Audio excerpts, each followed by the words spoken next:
Everyone, it's Nick with Us versus Herd. Today was a bit uneventful. I went into this week kind of riding a little slow and low. Didn't do any trades yesterday. Went to the zoo, hung out, and today I have a couple positions on right now, as you can see, and then I actually just made $63 in some futures trading. And the reason why I went light today or this week is because obviously we have the Fed. I'm gonna go over some of the charts here, but I want to go over the schedule real quick, kind of let you know what's going on. And the big day is tomorrow, Wednesday, the April 28th.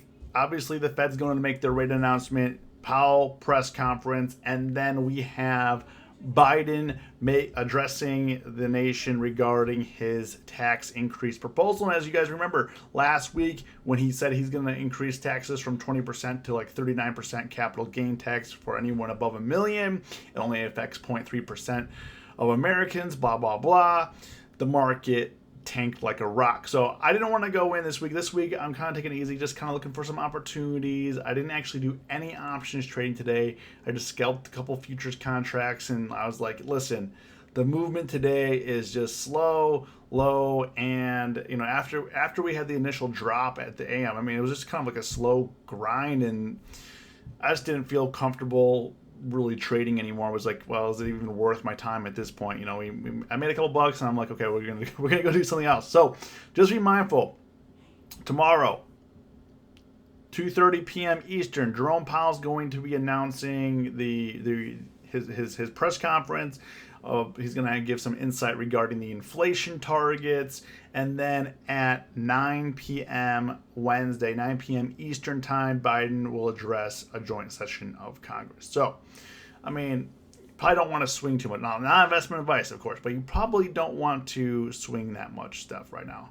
But if you are watching this video, hit the like button for the YouTube algo. And if you made money today, comment below, got paid. If you lost money today, comment below, learned a lesson. Let me know how you did. We're a community. We do care about each other. Let's bring each other up. Let's learn some lessons. Let's make some money. Let's see what happens,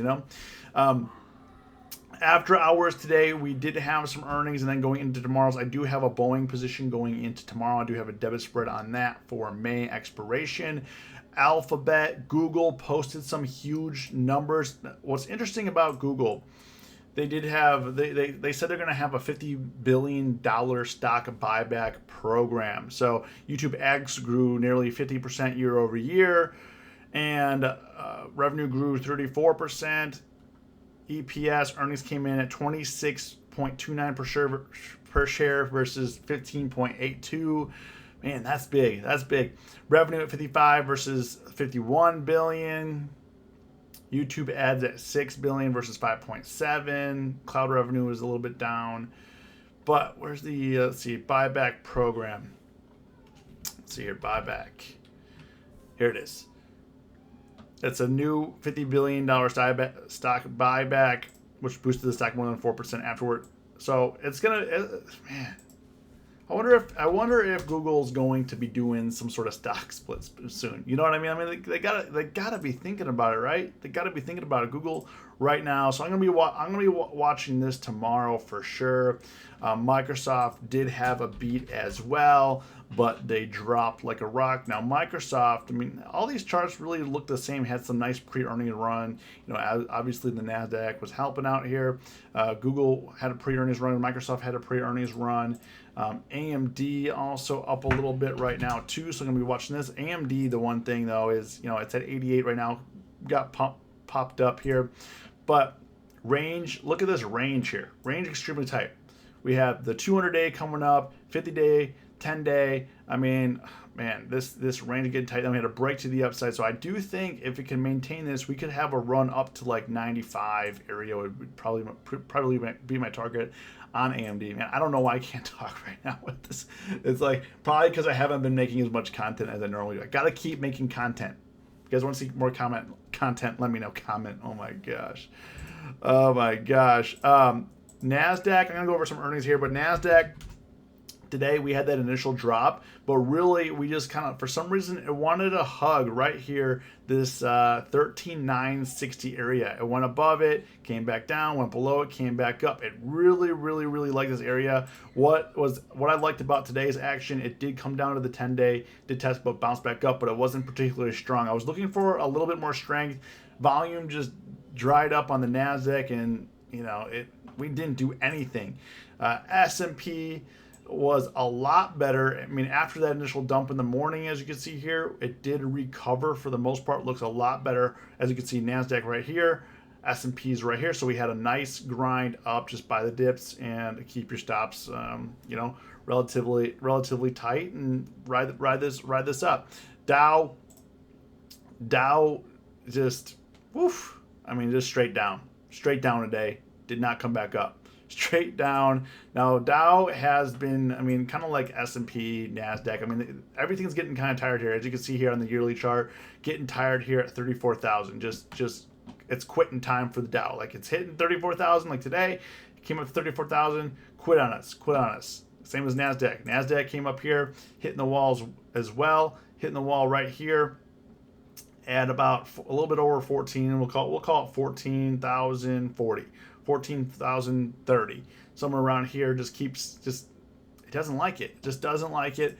S&P's same thing. S&P's were stuck too, but S&P's actually did hit a high, but it came back under where it closed yesterday here. So, oof, you just gotta be careful in this environment. It's very choppy.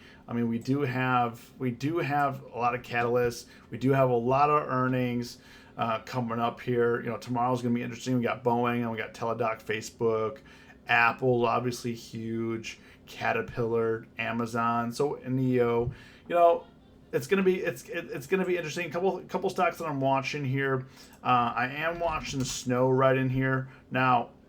I have been trading Snow right around 241, 242. It just gets the hard reject. As you can see here, it looks like it's starting to coil up.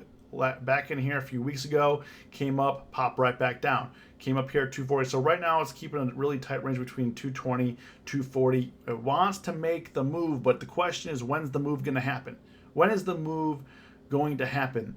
Also, PENN, I'm watching. PENN caught a nice bounce today, but just couldn't hold on. Came up with a 96. So we're in some dicey territory on PENN. So I don't know what it's going to do. Came up, closed underneath the 10-day moving average, which is not a good move. Was above it, closed below it. So we'll see what happens. But tomorrow, be safe. The Fed's coming. Biden's coming. Just take it easy. Look for some easy setups. Take it easy. You don't have to be a hero. And if you watch this video to the end, comment watch to the end. And as always, stay safe, stay green. It's us versus herd.